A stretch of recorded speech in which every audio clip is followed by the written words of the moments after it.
Welcome to English Baba channel class 9 Hindi से। आज हम कर रहे हैं रसखान चैप्टर के क्वेश्चन आंसर।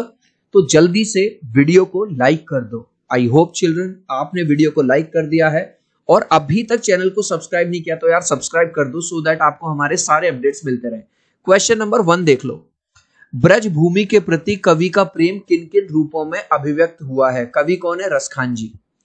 और ब्रज भूमि कहाँ की भूमि है? वो भूमि जहां भगवान श्री कृष्ण का जन्म हुआ, पैदा हुए, है ना, उनका बचपन बीता। तो जो कवि है इतना ज्यादा प्रेम करता है ब्रज भूमि को कि वो कह रहा कि हे प्रभु, अगर अगले जन्म में मुझे इंसान बनाओ तो अगले जन्म में मुझे ग्वाला बनाना ताकि मैं आपका मित्र बनूं और आपके साथ घूमूं। अगर मुझे पशु बनाओ तो मुझे गाय बनाना ताकि आप मुझे चराने ले जाओ। और अगर मुझे आप पत्थर बनाओ तो गोवर्धन पर्वत का पत्थर बनाना, जिस पत्थर को आपने उंगली पे उठा लिया था। और अगर मुझे आप बर्ड बनाओ, पक्षी बनाओ, तो ऐसा पक्षी बनाना जो मैं यमुना नदी के किनारे जो वृक्ष लगे हुए हैं मथुरा वृंदावन में उसी के पास रहूं। मतलब अल्टीमेटली कवि ये चाहता है कि उसका जन्म किसी भी रूप में हो लेकिन हो ब्रज की धरती पे। क्यों? क्योंकि ब्रज की धरती पे उसको भगवान श्री कृष्ण और उनकी यादें मिलेंगे। तो आंसर कैसे लिखोगे? ब्रज भूमि के प्रति कवि का प्रेम इस बात से पता चलता है कि, ये तो हमने पूरा क्वेश्चन से ही लिख दिया, अगले जन्म में भी वह ब्रज भूमि में ही रहना चाहता। वो चाहता है कि अगले जन्म में भी जब मेरा अगला जन्म हो तो ब्रज भूमि में ही हो। ईश्वर अगले जन्म में उसे ग्वाला बनाए, गाय बनाए, पक्षी बनाए या पत्थर बनाए, लेकिन हर हाल में वो ब्रज भूमि में ही रहना चाहता है। ठीक है, नेक्स्ट क्वेश्चन। कवि का ब्रज के वन, बाग और तालाब को निहारने के पीछे, निहारना मतलब देखने के पीछे क्या कारण है? ऐसी क्या चीज है कि कवि बार बार जो ब्रज के वन देखता रहता है, बाग देखता रहता है, तालाबों को देखता रहता है? तो आंसर लिखेंगे, कवि का ब्रज के वन, बाग और तालाब निहारने का कारण यह है कि, पूरा क्वेश्चन में से, वह इन सब से श्री कृष्ण का जुड़ाव महसूस करता है। भाई जैसे आपकी मदर ने, आपकी मम्मी ने आपको बर्थडे पे कोई चीज दी गिफ्ट में, ठीक है, 10 साल बाद भी आप उस चीज को देखते हो तो वो चीज आपको बहुत ज्यादा अच्छी लगती है। क्यों? क्योंकि मम्मी की यादें उसके साथ जुड़ी हुई हैं। ऐसे ही भगवान श्री कृष्ण की यादें ब्रज के वन के साथ, बाग के साथ, तालाब के साथ जुड़ी हुई हैं, इसलिए वो उनको बार बार देखना, निहारना पसंद करता है। एक लकुटी और कमरिया पर कवि सब कुछ न्यौछावर करने को क्यों तैयार है? लकुटी का मतलब है वो जो उनके हाथ में, भगवान श्री कृष्ण जब गायों को चराने जाते थे तो उनके हाथ में एक छड़ी, एक डंडी होती थी, है ना, उसको। और कमरिया मतलब वो अपने साथ एक छोटा सा कंबल टाइप रखते थे, कहीं बैठने के लिए, कहीं बिछाने के लिए। तो कवि ये क्यों कहता है कि मैं इस लकड़ी के लिए और इस कंबल के लिए मेरे पास जो कुछ है सब कुछ न्यौछावर कर दूंगा?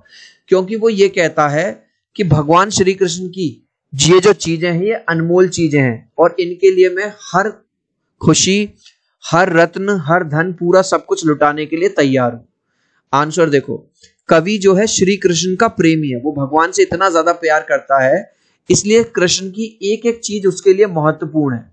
यही कारण है कि वह कृष्ण की लाठी और कंबल, ये जो लाठी है और कंबल के लिए अपना सर्वस्व न्यौछावर, सर्वस्व मतलब वो कह रहा है कि मेरे पास जो भी धन है, मेरे पास जो भी घर है, अगर मेरा सब कुछ ले लो, लेकिन मुझे अगर भगवान श्री कृष्ण की कोई लाठी और वो कंबल दे दे तो मैं सब कुछ अपना लुटाने के लिए खुशी खुशी तैयार हूं। सखी ने गोपी से कृष्ण का कैसा रूप धारण करने का आग्रह किया था? अपने वर्णन में, अपने शब्दों में बताना है। तो सखी ने गोपी से क्या कहा कि तुम भगवान श्री कृष्ण वाले वस्त्र पहन लो, तुम जैसे वो पीला कपड़ा पहनते हैं तुम भी पीला कपड़ा पहन लो, जैसे वो मोर का पंख लगाते हैं तुम भी वो मोर का पंख लगा लो, है ना, जैसे वो गले में माला पहनते हैं तुम भी वो माला पहन लो। तो आंसर कैसे लिखेंगे? सखी ने गोपी से श्री कृष्ण जैसे दिखते हैं वैसा ही रूप धारण करने के लिए कहा। तो सखी ने गोपी से क्या कहा कि जैसे भगवान श्री कृष्ण है तुम भी ऐसा ही रूप धारण कर लो। ठीक है, उन भगवान जो श्री कृष्ण है वो सिर पे क्या लगाते हैं? मोर का पंख लगाते हैं, तुम भी सिर पर मोर का पंख लगा लो। गले में भगवान श्री कृष्ण माला पहनते हैं, तुम भी वो माला पहन लो। भगवान श्री कृष्ण जो अपने तन पे पीले वस्त्र पहनते हैं, पीले कपड़े, तुम भी वही पहन लो। और हाथ में एक लाठी रखते हैं तो तुम भी वो लाठी रख लो। नेक्स्ट क्वेश्चन है, आपके विचार से कवि पशु पक्षी और पहाड़ के रूप में श्री कृष्ण का सानिध्य क्यों प्राप्त करना चाहता है? अभी हमने स्टार्टिंग में देखा था ना, वो ये चाहता है कि अगर मेरा जन्म हो, चाहे पशु के रूप में हो, चाहे पक्षी के रूप में हो, पहाड़ के रूप में हो, लेकिन हो ब्रजभूमि भाई, मतलब मैं भगवान श्री कृष्ण से जुड़ा रहूं, उनसे दूर ना जाऊं। कवि पशु पक्षी और पहाड़ के रूप में भी श्री कृष्ण का सानिध्य इसलिए प्राप्त करना चाहता है क्योंकि इन सबके साथ श्री कृष्ण का जुड़ाव किसी ना किसी रूप में रहा था कि नहीं रहा था, तो इसलिए वो चाहता है कि मैं भी उसी रूप में रहूं। चौथे सवैये के अनुसार गोपियां अपने आप को क्यों विवश पाती? विवश मतलब मजबूर। गोपियां ये कहती हैं कि जैसे ही भगवान श्री कृष्ण की को वो मुस्कुराते हुए देखती हैं, उनकी मुस्कुराहट के सामने वो सारी सुध बुध भूल जाती हैं। ठीक है, तो आंसर कैसे लिखोगे? चौथे सवैये के अनुसार गोपियां अपने आप को इसलिए विवश पाती हैं, पूरा क्वेश्चन सही दे दिया, क्योंकि श्री कृष्ण की मुस्कान अत्यंत आकर्षक है। जो भगवान जैसे ही मुस्कुराते हैं वो बहुत ज्यादा अट्रैक्टिव लगती है उनको, है ना, आकर्षक है। इस मुस्कान के कारण वे अपने तन मन पर अपना नियंत्रण नहीं रख पाती। वो कह रही है कि हम सब कुछ भूल जाते हैं, इतनी प्यारी मुस्कान है भगवान श्री कृष्ण की। गाइज, अभी तक इस वीडियो को यार लाइक नहीं किया है ना, तो भगवान के नाम पे, भगवान श्री कृष्ण के नाम पे ही लाइक कर दो, उन्हीं के नाम पे यार आज सब्सक्राइब कर दो। अब इतनी बड़ी बात बोल दी मैंने, मैं 3 तक काउंट करूंगा, प्लीज वीडियो को लाइक कर देना। 1 2 3। आई होप चिल्ड्रन आपने वीडियो को लाइक कर दिया है, चैनल को सब्सक्राइब कर दिया। Thank you guys. कोटिक अकलधौत के धाम, करील के कुंजन ऊपर वारो। अब ये पूछ रहा है कि इसका मतलब क्या है, मतलब बताओ। तो रसखान जी ये कह रहे हैं कि अगर मुझे सोने के बने हुए महल भी मिल जाएं और इन सोने के महल और मुझे ब्रज की क्या जो कांटेदार जो झाड़ियां हैं वो बनने का मौका मिले, तो मैं सोने के जो महल हैं उनको ठुकरा दूंगा, क्योंकि मैं ब्रज में रहना चाहता हूं। ब्रज की कांटेदार झाड़ी भी बनना मुझे ज्यादा पसंद है। तो आंसर क्या है? उपयुक्त पंक्तियों का भाव यह है कि कवि ब्रज की कांटेदार झाड़ियों के लिए सोने के 100 महल भी न्यौछावर करने के लिए तैयार है। कह रहा है कि ब्रज की जो हर चीज है वो अनमोल है। अगर मुझे ब्रज की कांटेदार झाड़ियां जो सबको बेकार लगती हैं, अगर मुझे वो भी मिले तो मैं उसके बदले में सोने के महल भी नहीं लूंगा। तो समझ रहे हो, यहां पे हमको ये पता चलता है कि कवि भगवान श्री कृष्ण से कितना प्रेम करते हैं और उनसे रिलेटेड जो भी चीज है, ठीक है, उसको वो कितनी ज्यादा इंपॉर्टेंस देते हैं। मायरी व मुख की मुस्कान संहारी, ना जहन ना जहन ना जहन।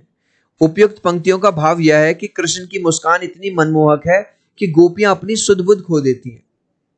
कि गोपियां क्या करती हैं अपनी, और सब कुछ भूलकर श्री कृष्ण की ओर खिंची चली जाती हैं, है ना। अभी हमने थोड़ी देर पहले भी देखा था, जैसे ही वो भगवान श्री कृष्ण को देखती है मुस्कुराते हुए, वो सारी सुध-बुध खो देती हैं और भगवान श्री कृष्ण की तरफ खिंची चली जाती है।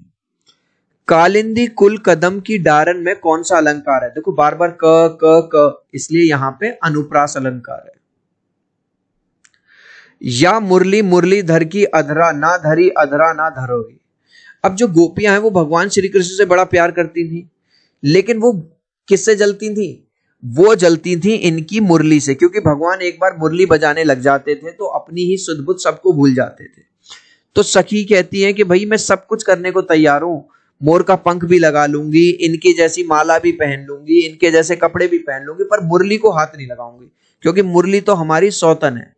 तो भाव सौंदर्य कैसे लिखोगे? गोपियां कहती हैं कि वो सिर पर मोर पंख भी रख लेंगी, गले में माला भी पहन लेंगी, पीले वस्त्र भी धारण कर लेंगी, लेकिन मुरली को अपने होठों से नहीं लगाएंगी। शिल्प सौंदर्य में क्या है? कौन सी भाषा का प्रयोग हुआ है? ब्रज भाषा का प्रयोग हुआ है और अनुप्रास अलंकार का प्रयोग हुआ है। Next question. प्रस्तुत सवैये में जिस प्रकार ब्रज भूमि के प्रति प्रेम अभिव्यक्त हुआ है, उसी तरह अपनी मातृभूमि के प्रति अपने मनोभावों को अभिव्यक्त कीजिए। चिल्ड्रन, हम इंडिया में पैदा हुए हैं, भारत के अंदर, तो ये हमारी मातृभूमि है कि नहीं है? तो हमें अपनी मातृभूमि के प्रति क्या है, कैसे रहना चाहिए? भाई, जिस मातृभूमि ने हमें जन्म दिया है, इसी मिट्टी से हम आए हैं, इस मिट्टी और इसी मिट्टी में हम एक दिन मिल जाएंगे। भाई अल्टीमेटली इसी में जन्म हुआ, एक ना एक दिन यहीं पे हम मर जाएंगे। हमारा यह कर्तव्य है कि जब हमारी मातृभूमि पर कैसी भी आंच आए, मतलब अगर कोई दुश्मन देश हम पे आक्रमण करे, तो हम हर हालत में अपनी मातृभूमि की क्या करें? रक्षा करेंगे। इस लास्ट क्वेश्चन का आंसर आप मुझे दोगे कमेंट सेक्शन में, देखूंगा कितने बच्चे राइट आंसर देंगे। रसखान डैश के लिए अपना सब कुछ न्यौछावर करने को तैयार है। तो रसखान कृष्णा के लिए, भगवान श्री कृष्ण के लिए, गोल्डन पैलेस के लिए, टेम्पल के लिए, या किसी चीज के लिए भी नहीं। अपने आंसर में आप चाहो तो ए, बी, सी या डी लिख देना या पूरा लिख देना, मैं समझ जाऊंगा। देखूंगा कितने बच्चे राइट आंसर देंगे मुझे कमेंट में।